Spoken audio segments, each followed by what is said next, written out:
Welcome to PVS Guru channel. మనం first వీడియోలో 8.1 Lewis symbols and Lewis dot structure గురించి నేర్చుకున్నాం. సో ఇప్పుడు ఈ వీడియోలో 8.2 electronic theory of by Lewis and Kossel. So valency electrons ఎలా ఉంటాయి, దానివల్ల మనకి ఏం ఉపయోగం. సో ఇప్పుడు ఈ వేలెన్సీ ఎలక్ట్రాన్స్ వల్ల కెమికల్ బాండ్ ఎలా జరుగుతుంది, అలాగే నోబుల్ గ్యాసెస్ స్టేబుల్ ఎలా అయినాయి, సో దాని గురించి మనం నేర్చుకుందాం. అట్లే ఆక్టేట్ రూల్ కూడా దీంట్లో డిస్కస్ చేద్దాం మనం. Okay, with examples. So valency అంటే ఏంటంటే అవుటర్ మోస్ట్ ఆర్బిట్లో ఉండే ఎలక్ట్రాన్స్, దాన్ని మనం వ్యాలెన్సీ అంటాం. ఓకే, అవుటర్ మోస్ట్ ఆర్బిట్ను కూడా వ్యాలెన్సీ షెల్ అంటాం. వ్యాలెన్సీ షెల్లో ఎన్నైతే ఎలక్ట్రాన్స్ ఉంటాయో ఎలక్ట్రాన్స్ అన్నిటినీ మనం వ్యాలెన్సీ ఎలక్ట్రాన్స్ అంటాం. సో ఇప్పుడు ఇక్కడ మనకు ఇన్ జనరల్గా మనకి ఎన్ని గ్రూప్స్ ఉన్నాయి? 1 to 18 గ్రూప్స్ ఉన్నాయి. ఈ 1 to 18 గ్రూప్స్లో first A group elements, first A, second A, third A, fourth A, fifth A, sixth A, seventh A, eighth A. ఇదే నోబుల్ గ్యాస్, దీన్ని ఓ గ్రూప్ అని కూడా అంటాం. ఓకే, సో ఈ అన్ని ఎలిమెంట్స్లో, ఈ అన్ని గ్రూపులలో ఒక్కటే స్టేబుల్ ఎలక్ట్రానిక్ కాన్ఫిగరేషన్ ఉంటుంది. ఓకే, సో ఇది ఎందుకు స్టేబుల్ ఉంటుంది అంటే దీంట్లో అవుటర్మోస్ట్ ఎలక్ట్రాన్లో ఫుల్ ఫీల్డ్ ఉంటాయి, 8 ఎలక్ట్రాన్స్ ఉంటాయి.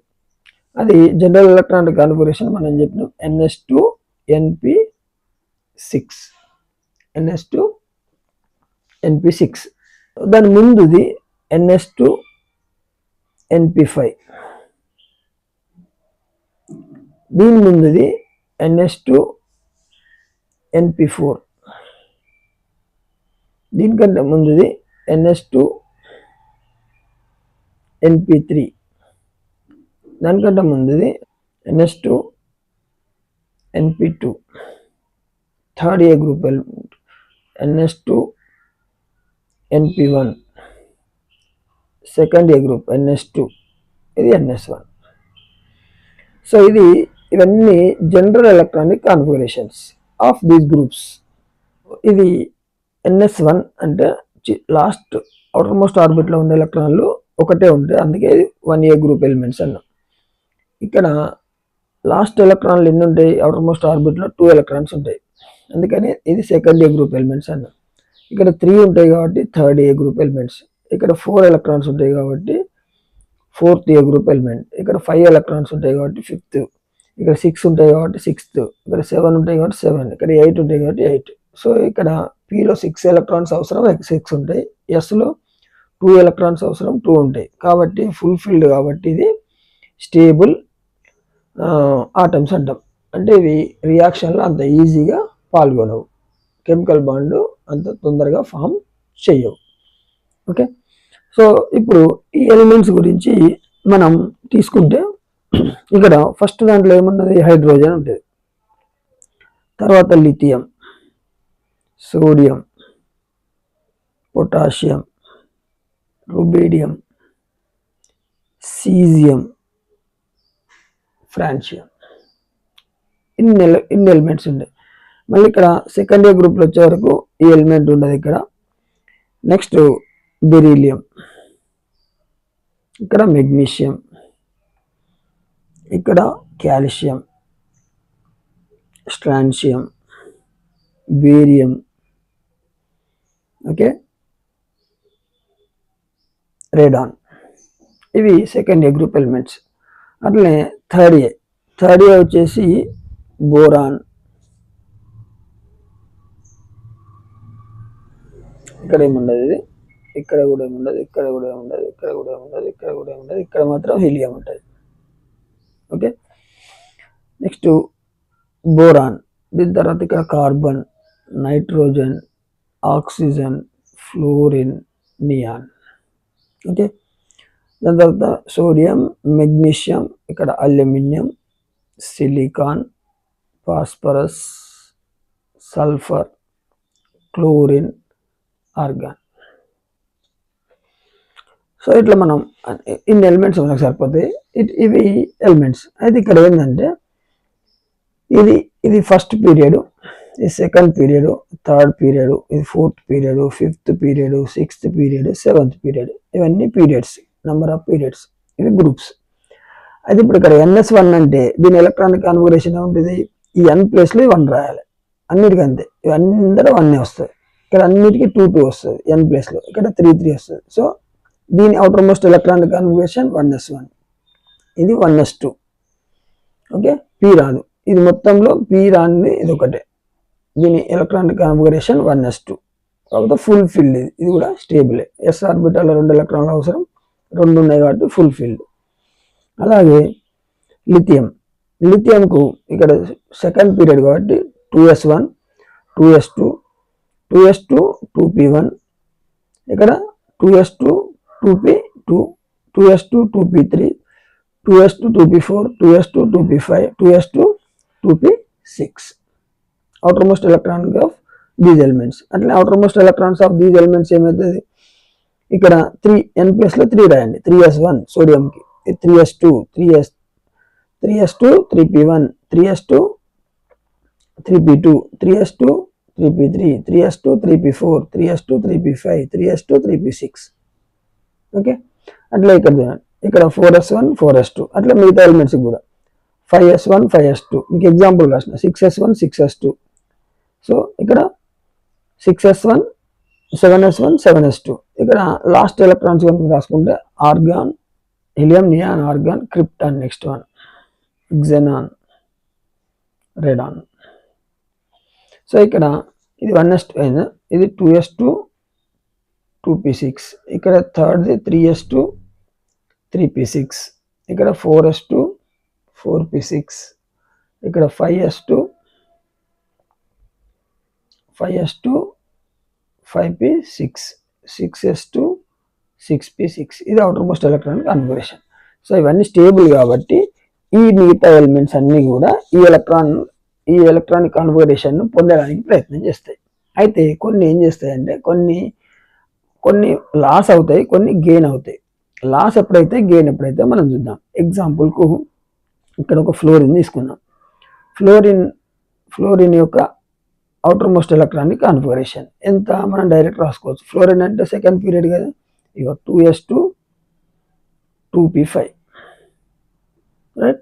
ఈ అవుటర్ మోస్ట్ ఎలక్ట్రానిక్ కాన్ఫిగరేషన్లో అంటే వేలెన్సీ, ఈ వేలెన్సీలో ఎన్ని ఇక్కడ ఉన్నాయి, 7 ఉన్నాయి. మొత్తం ఎన్ని కావాలి, 8 కావాలి. అంటే నియాన్ ఎలక్ట్రానిక్ కాన్ఫిగరేషన్ కావాలి. నియాన్ ఎలక్ట్రానిక్ కాన్ఫిగరేషన్ కావాలంటే దీనికి ఎన్ని అవసరం, 1 ఎలక్ట్రాన్ అవసరం.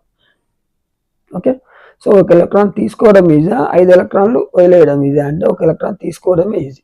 సో 1 ఎలక్ట్రాన్ అంటే నెగటివ్ ఛార్జ్, 1 ఎలక్ట్రాన్ తీసుకుంటే ఏమవుతుంది, అది F-1 అవుతుంది. ఓకే, F-1కు ఎలక్ట్రానిక్ కాన్ఫిగరేషన్ ఎంత అవుటర్ మోస్ట్ అంటే 2s2, 2p6. So this is equal to neon. చూడండి, సో ఫ్లోరిన్ ఏం చేస్తుంది, 1 ఎలక్ట్రాన్ తెచ్చుకొని అది నియాన్కి ఈక్వల్ అయింది. అంటే F-1 అన్నా నియాన్ అన్నా ఒకటే. ఇది ఆబ్జెక్టివ్లో వస్తుంటాయి ఇట్లాంటి 2s2, 2p6. అర్థమైందా? సో నెగటివ్ ఛార్జ్ ఎట్లా వచ్చింది ఇప్పుడు దీనికి, 1 ఎలక్ట్రాన్ గెయిన్ చేయడం వల్ల. అట్లనే సోడియం తీసుకుందాం. సోడియంకి అవుటర్ మోస్ట్ ఎలక్ట్రానిక్ కాన్ఫిగరేషన్ ఎంత, NS1. NS అంటే థర్డ్ది, ఇది థర్డ్ పీరియడ్ కాబట్టి 3s1. ఓకే, సో ఇప్పుడు ఈ సోడియం ఏం చేస్తుంది, ఇప్పుడు దీనికి అవుటర్ మోస్ట్ ఎలక్ట్రాన్లో 1 ఎలక్ట్రాన్ ఉంది. ఎన్ని కావాలి వీటికి, 7 కావాలి. 7 గెయిన్ చేయడం ఈజీయా, 1 కోల్పోవడం ఈజీయా అంటే 1 కోల్పోవడమే ఈజీ. 1 కోల్పోతే ఏమవుతుంది, ఇది ఇక్కడ 3s1. దీనికి మొత్తం రాద్దాం ఒకసారి, 1s2, 2s2, 2p6, 3s1, మొత్తం 11. అయితే ఈ 1 కోల్పోతే, 1 అంటే 1 ఎలక్ట్రాన్ లాస్ అవుతుంది కాబట్టి ఇక్కడ పాజిటివ్ ఛార్జ్ పెరుగుతుంది. ఎలక్ట్రాన్ లాస్ అయితే ప్లస్, ఎలక్ట్రాన్ గెయిన్ అయితే మైనస్, గుర్తుపెట్టుకోండి. 1 ఎలక్ట్రాన్ పోతే ఇక్కడ ఏం మిగులుతుంది మరి నీకు, 2s2, 2p6. సో ఇది దేనికి ఈక్వల్ అవుతుంది? నియాన్కి ఈక్వల్ అవుతుంది. సో ఇక్కడ చూడండి, ఇది Na ప్లస్ అన్నా ఎఫ్ మైనస్ అన్నా నియాన్ అన్నా ఒకటే అయిపోతుంది. ఇక్కడ Na plus is equal to F minus is equal to neon. అర్థమైందా? సో ఇదే వేలెన్సీ ఎలక్ట్రాన్. దీనివల్లనే మన కెమికల్ బాండ్ అనేది ఫామ్ అవుతుంది. ఇది ఈ loss of electron, gain of electron. Loss of electron అయితేనేమో positive charge, gain of electron అయితేనేమో నెగటివ్ ఛార్జ్. నియాన్ అనేది నో ఛార్జ్. ఎందుకు? ఇది లాస్ లేదు, గెయిన్ లేదు. ఇది అర్థమైతే మనకు మిగతా అన్ని అర్థమైనట్టు. సో ఇందులో స్పెషల్ క్యారెక్టర్ ఏంటంటే ఫోర్త్ గ్రూప్. ఈ ఫోర్త్ గ్రూప్ కూడా అంతే, దీనిలాగానే స్టేబుల్. ఎందుకు అంటే ఇక్కడ చూడండి, కార్బన్కి ఎన్ని 6 ఎలక్ట్రాన్స్. సో దీని ఎలక్ట్రాన్ కన్నప్పుడు 1s2 2s2 2p2. ఎందుకు? ఇది సెకండ్ పీరియడ్ కాబట్టి 2s2 2p2. Okay. So outer most valency shells 4 ఉన్నాయి. 4 అంటే ఇది s orbital full filled, p ఆర్బిటాల్లో 3 సబ్ ఆర్బిటాల్స్ ఉంటాయి. ఇందులో 2 సెమీ ఫీల్డ్ అయితే ఇది ఎగ్జైటెడ్ స్టేట్లో ఏమవుతుంది అంటే ఎస్ ఆర్బిటాల్ నుంచి ఒక ఎలక్ట్రాన్ను ఈ పీజెడ్కి ఇస్తే ఇవన్నీ హాఫ్ ఫీల్డ్ అయిపోతాయి. సో అంటే 4 ఎలక్ట్రాన్స్ను లాస్ చేయాలా, 4 ఎలక్ట్రాన్స్ను గెయిన్ చేయాలా అంటే ఇక్కడ లాస్ అయినా గెయిన్ అయినా ఈక్వల్ ఎనర్జీ ఉంది. నేను ఇవ్వను అంటే తీసుకోను అంటే. సో అందుకని ఇది సెమీ ఫీల్డ్ ఉన్నాయి కాబట్టి ఇది కూడా స్టేబుల్ ఉంటుంది. కాబట్టి ఇది ఎలక్ట్రాన్ ఇవ్వదు, తీసుకోదు. అందుకే కార్బన్ మనకి ఎక్కడ కూడా ఇట్లా అయాన్ పాజిటివ్ కానీ నెగిటివ్ కానీ అయాన్ ఫామ్ అవ్వదు కార్బన్. మరి ఎట్లా అవుతుంది అంటే షేరింగ్తో ఇది బాండ్ ఫామ్ చేస్తుంది. Sharing with some other elements carbon అనేది. ఓకే. సో కార్బన్ ఈ గ్రూప్లో ఉన్నాయన్నీ అంతే, షేరింగ్తోనే మనకు బాండ్ను ఫామ్ చేస్తాయి. మరి లాస్ అయ్యేటి ఏంటంటే నైట్రోజన్, ఫ్లోరిన్ ఒకటి లాస్ అవుతుంది. అంటే ఈ 7th గ్రూప్లో ఉండే ఎలిమెంట్స్ అన్నీ కూడా -1 అని వస్తాయి. ఓకే. గెయిన్ అవుతుంది ఒక ఎలక్ట్రాన్. ఆక్సిజన్ ఇవన్నీ 2 గెయిన్ చేస్తాయి, 2 ఎలక్ట్రాన్ అండ్ -2 అని వస్తాయి. ఇది 6th గ్రూప్లో ఉన్నాయన్నీ. అట్లే 7th గ్రూప్లో 5th గ్రూప్లో ఉన్నాయన్నీ కూడా -3 వస్తాయి. Nitrogen -3, phosphorus -3. ఈ కార్బన్, సిలికాన్ ఈ 4th గ్రూప్లో ఉన్నాయి, లాస్ అవ్వవు, గెయిన్ అవ్వవు. దీనికి మైనస్ రాదు, ప్లస్ రాదు. అట్లే ఇక్కడ నుంచి ప్లస్. లిథియం +1 ఒక ఎలక్ట్రాన్ లాస్ అవుతాయి కాబట్టి ఇవన్నీ +1. హైడ్రోజన్ కూడా +1 ఒక ఎలక్ట్రాన్ లాస్ అయ్యి మనకు ఇది ఉంటుంది. సో పొటాషియం +1, రుబీడియం +1, సీజియం +1 ఇవన్నీ +1. ఇది +2. బెరీలియం, మెగ్నీషియం +2 ఎందుకంటే 2 ఎలక్ట్రాన్స్ను లాస్ అవుతుంది కాబట్టి. ఇది +3. బోరాన్ +3, అల్యూమినియం +3 ఇవన్నీ +3. ఓకే. 3 ఎలక్ట్రాన్స్ను లాస్ అవుతాయి. ఎట్లయితే అంటే అల్యూమినియం ఒకసారి చూద్దాం. అల్యూమినియం లాస్ట్ ఎలక్ట్రానిక్ కాన్ఫిగరేషన్ ఏముంటుంది? 3s2 3p1. ఓకే. సో ఇక్కడ 3 ఎలక్ట్రాన్స్ ఉన్నాయి ఇందులో. సో ఈ మూడింటికి 3 ఎలక్ట్రాన్ లాస్ అయ్యి ఇది నియాన్ ఎలక్ట్రాన్ కాన్ఫిగరేషన్ తీసుకుంటుంది. అంటే aluminium +3 is equal to neon. Okay. మూడింటికి 3 ఎందుకంటే 5 తీసుకోవడం కష్టం, 3 ఇచ్చేయడం ఈజీ కాబట్టి అల్యూమినియం +3 అవుతుంది equal to neon electron. So ఇప్పుడు మనకి వేలెన్సీ థియరీలో ఏం చెప్తుందంటే ఇందులో ఉన్న ఏ ఎలిమెంట్ అయినా ఎక్సెప్ట్ 4th గ్రూప్ లాస్ కానీ గెయిన్ కానీ అయి అది నోబుల్ గ్యాసెస్కు ఈక్వల్ అవుతాయి. ఓకే. సో ఈ నోబుల్ గ్యాసెస్లో లాస్ట్ అవుటర్ మోస్ట్ షెల్లో ఉండే ఎలక్ట్రాన్స్ 8 ఉంటాయి కాబట్టి దీన్ని ఆక్టేట్ రూల్ అంటాం. ఆక్టా అంటే 8. ఆల్రెడీ ఫస్ట్ వీడియోలో కూడా నేను చెప్పిన ఆక్టేట్ రూల్ అంటాం. సో ఇప్పుడు మనము మన టెక్స్ట్ బుక్ ఒకసారి చూద్దాం. ఇక్కడ చూడండి, సోడియం 281 అవుటర్ మోస్ట్ షెల్లో 1 ఎలక్ట్రాన్ ఉంది. ఈ 1 ఎలక్ట్రాన్ దీనికి ఇచ్చేస్తే 1 ఎలక్ట్రాన్ లాస్ అయితే అదేమైతే 28 అవుతుంది. 28 అయితే this is nothing but neon. So neon is equal to sodium plus. Next second గ్రూప్లో మెగ్నీషియంకు 282 అంటే 2 ఎలక్ట్రాన్స్ లాస్ అయ్యి +2 వస్తుంది. అప్పుడు 28 వస్తుంది. సేమ్ చూడండి మళ్ళీ ఇది కూడా ఈక్వల్ టు నియాన్. దాని తర్వాత అల్యూమినియం 283 ఈ 3 ఎలక్ట్రాన్స్ లాస్ అయ్యి 28 వస్తుంది. ఇది కూడా ఈక్వల్ టు నియాన్. అప్పుడు aluminium +3, aluminium +3 is equal to neon. అంటే అల్యూమినియం +3 అయినా, మెగ్నీషియం +2 అయినా, సోడియం ప్లస్ అయినా అన్నీ ఈక్వల్ టు నియాన్. ఇక్కడ చూడండి ఆక్సిజన్, ఆక్సిజన్ 2,6లో ఇది 2 గెయిన్ చేస్తుంది, గెయిన్ చేస్తే -2 వస్తుంది. So oxygen -2 is equal 2,8 is equal to neon. అట్లనే ఫ్లోరిన్, ఫ్లోరిన్ 2,7 ఉన్నది, ఒక్కటి గెయిన్ చేస్తుంది, చేస్తే F-1. So F-1 is equal 2,8, it is equal to neon. Okay, so అట్లనే నియాన్ 2,8 ఇది మామూలుగానే, ఇది నో గెయిన్ నో లాస్, అందుకే దీన్ని ఏమంటాం స్టేబుల్ అంటాం. ఇక్కడ టేబుల్ ఇచ్చింది మనకు, ఈ టేబుల్లో కూడా అంతే. ఇక్కడ నెట్ చార్జ్ ద అయాన్స్, ఇక్కడ 5th A 6th A 7th A వీటికి -1 -2 -3 లెఫ్ట్కి వచ్చినా కొద్ది, నేను చెప్పినా కదా ఆల్రెడీ, వీటికి అన్నిటికీ -1 వస్తుంది, వీటికి అన్నిటికీ -2, వీటికి అన్నిటికీ -3. అంటే ఇది 1 ఎలక్ట్రాన్ గెయిన్ చేస్తుంది, 2 ఎలక్ట్రాన్ గెయిన్ చేస్తుంది, 3 ఎలక్ట్రాన్ గెయిన్ చేస్తుంది. ఇవి వీటినన్నిటిని మనం నాన్ మెటల్స్ అంటాం, అది కూడా గుర్తుపెట్టుకోండి. ఇది ఇక్కడ 4th లేదు, 4th గ్రూప్ లేదు.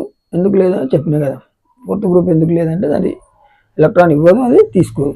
అట్లనే లాస్ ఆఫ్ ఎలక్ట్రాన్, ఇది first year group, first year, second year, third year group.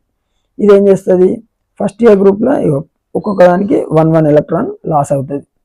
Sodium plus, potassium plus, rubidium plus, magnesium ఇది +2 ఎలక్ట్రాన్ లాస్.